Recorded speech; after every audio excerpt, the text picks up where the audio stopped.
Halo, assalamualaikum. Waalaikumsalam Oh, warahmatullahi wabarakatuh. ya, pemirsa sekalian yang berbahagia, kali ini kita mengundang salah satu ahli porang yang memulai di awal-awal perporangan ini. Kita dari Sumatera Utara, tepatnya di Binjai.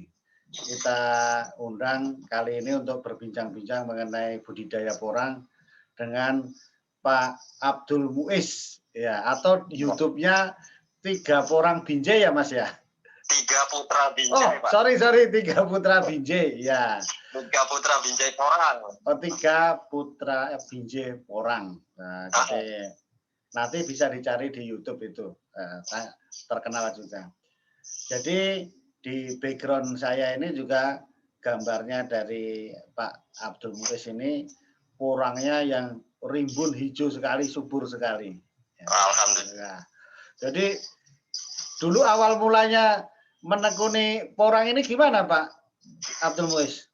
Ya, awal mulanya kita lewat YouTube juga, Pak. Oh lewat iya. internet. Iya. Terus lihat YouTube. Terus kok bisa memilih wah ini porang ini prospeknya bagus gitu loh. Kalau di Jawa-Jawa sana kan memang udah rame pada baik di porang dan sebagainya gitu. Kok terus ya gimana Pak? Ya kan kita awal mulanya dulu ya pengangguran loh, Pak. Wah, iya. Wah, pengangguran jadi cari-cari pertanian apa yang menghasilkan gitu. Peluang usaha ya kan?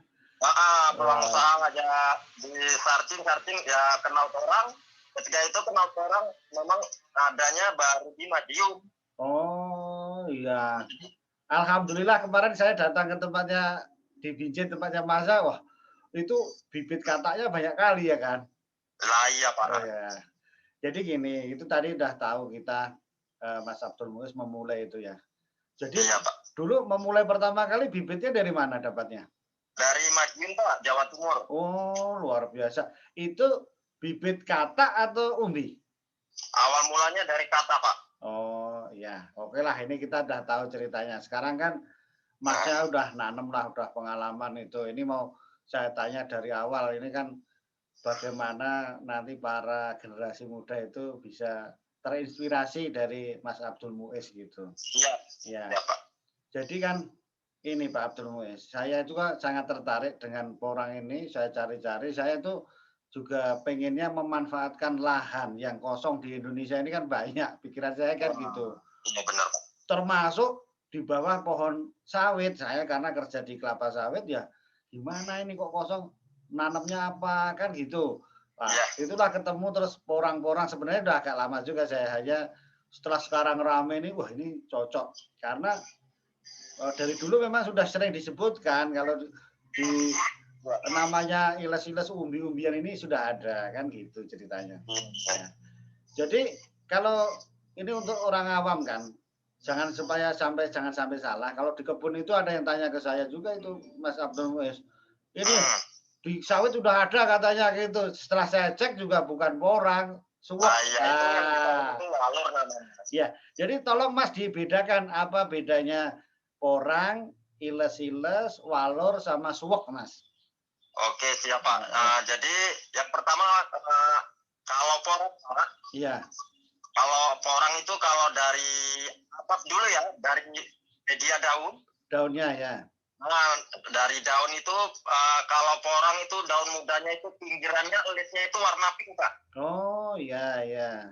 Pinggirannya itu warna pink. Nah, yang kedua kalau porang itu punya kata Pak, punya buah kata itu tadi loh. Iya bulbil itu kan yang seperti itu timbulnya di ranting-ranting. Iya. Kalau yang lain yang tiganya itu nggak ada ya. Nggak ada. Nah, yang ketiga kalau porang itu batangnya halus Pak. Batangnya halus dan polanya itu nggak teratur agak ini kan. Agak garis sedikit agak seperti di belakang saya inilah. Ya. Kalau yang lain lagi kayak walur suwak itu kasar ya. Oh ya. Kalau suwak itu agak bulat-bulat apanya, warnanya hijau memang. Ya.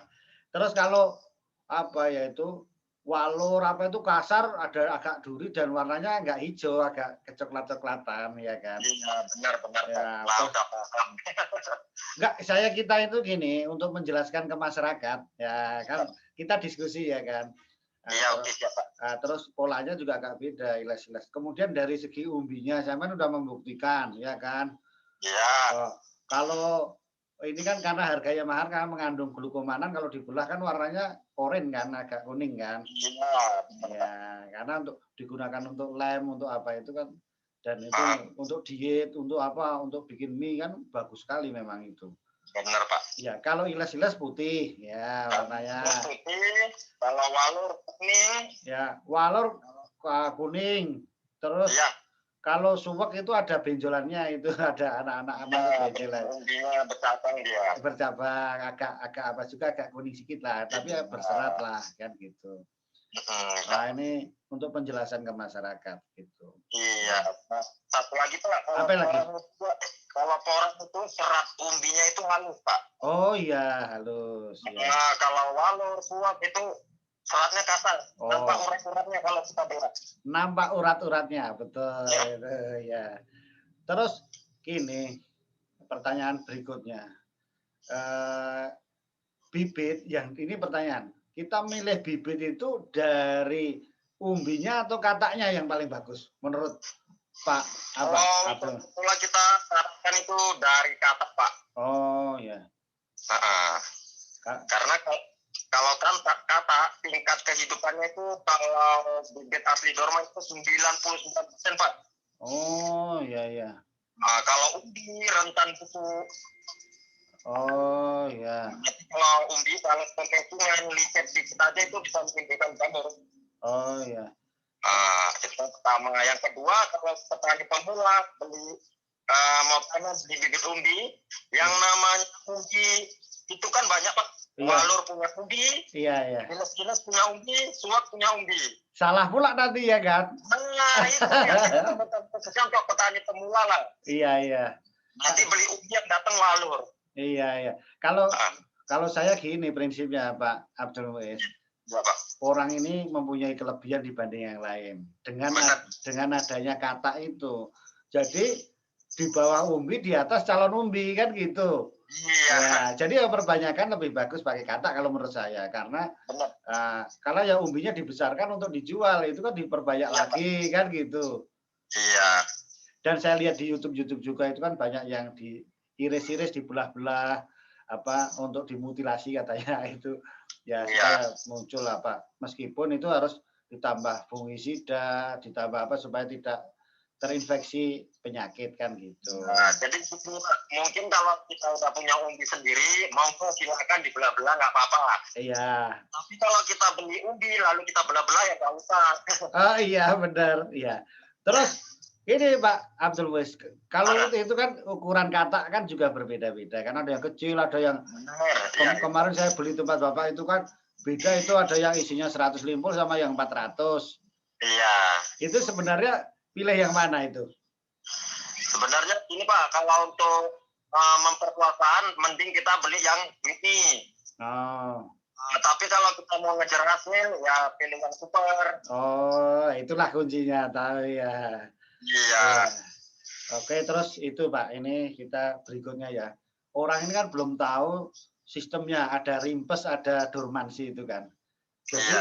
Jadi kan orang ini kalau ditanam ces, ya kan, itu terus nanti rimpes lagi umur berapa? 6 bulan? Dia dari tumbuh sampai dorman itu usianya 6 sampai 7 bulan, Pak. Oh ya, artinya gini pemirsa, ditanam nanti umur apa udah keluar kata, udah mati sampai dormansi mati lagi. Nanti kalau umbinya belum besar potong, biarkan lagi tumbuh lagi musim kedua gitu kan? Iya Pak, benar. Berikutnya musim ketiga supaya gede lah umbinya kira-kira gitu. Tapi sudah panen kata kan gitu. Iya. Iya, nah itu. Ini cuma supaya tahu masyarakat gitu. Ini supaya bagus itu. Nah, nanti masalah pertama beli kan tempat Pak Abdul Muiz banyak sekali itu. Terus gini, saya lihat, saya kan sudah mempelajari juga fungsi dari ini Pak Abdul Muiz sebenarnya batangnya. Batangnya itu tuh obat namanya vitiligo yang untuk seperti orang hilang pigmen itu diobati pakai ini juga bisa gitu. Nah, itulah yang apa tambahnya. Terus gini Pak, ini yang paling penting juga. Nanam porang itu di daerah terbuka atau naungan? Oh, yang paling bagus sebenarnya. Yang paling bagus itu sebenarnya tanpa naungan, Pak. Oh, gitu ya. Oh. Iya.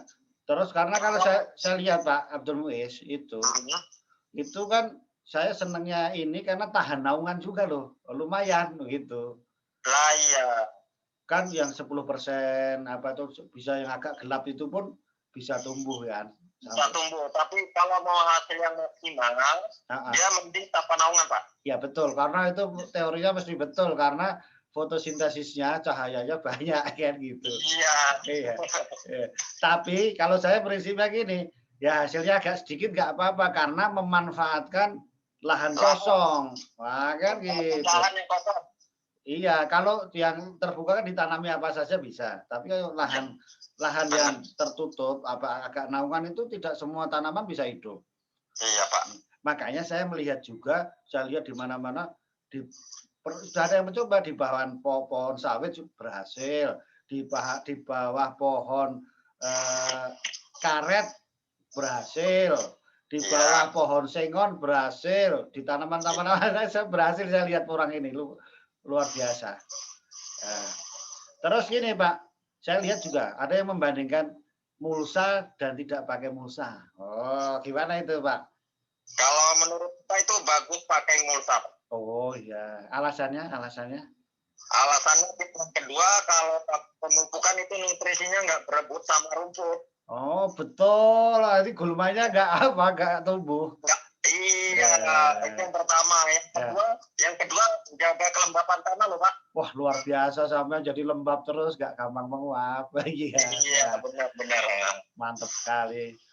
Jadilah itulah secara garis besar budidaya porang. Kalau pupuknya kan, kalau saya pupuk organik, letong, pakai kompos itu saya seneng itu, bagus itu pasti. Iya. Kalau saya sendiri Pak untuk budidaya tanam porang, itu pupuk dasar wajib kompos Pak, kompos kotoran kambing sapi. Kalau nggak ada itu kayaknya nggak usah tanam. Senang saya itu memang pupuk organik, kompos itu yang nomor 1 Pak. Itu apapun ceritanya, nanam apa saja itulah. Karena itu akan memperbaiki sifat fisik tanah, kimia tanah, dan biologi tanah. Iya benar. Mantap loh ini. Jadi apalagi yang ini selama ini saya tanya ini Pak, ini yang kira-kira kalau jarak tanam kan Bapak biasanya 25 cm kan Pak? Iya Pak. Jadi dalam 1 hektar itu ada berapa? 40.000 tanaman? Kurang lebih 40.000 Pak. Oh, tapi saya lihat video yang lain ada juga yang ultra high density ya, kerapatan yang padat sampai 100.000 katanya gitu. Lah ya bisa, makanya minimal dia 40.000. Oh ya. Gitu. Pak, itu pengalaman Bapak lah selama ini. Kalau yang selama ini nanam berapa luasnya, kalau umbinya dapat berapa, kataknya dapat berapa? Kalau untuk lahan hektar.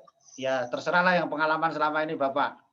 Ya, kalau cerita lahan hektar itu nanti umbinya kalau dipanen 2 musim Pak. Iya, 2 musim ya Pak, berarti kira-kira setahun lebih lah itu.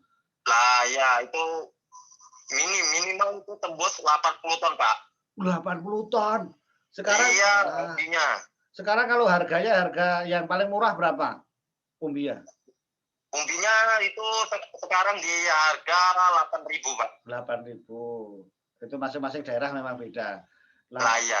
80.000 kali, wah duitnya berapa, banyak kali itu Pak. 80.000 kali 8 itu 640 juta nampaknya itu. Iya benar. Aduh, itu duit semua itu Pak. Nah, iya, kalau itu masih harga sekarang Pak. Biasa di Juli Agustus itu harga sampai 10 ribuan. Iya, malah orang ada yang sampai 12. Benar. Nah, itu ya, saya sudah tanya-tanya juga itu. Iya. Luar biasa. Minimal 600 limpul. Nah, itu setahun lebih lah. Iya Pak, benar. Modalnya kira-kira 200-an juta kan. Iya Pak.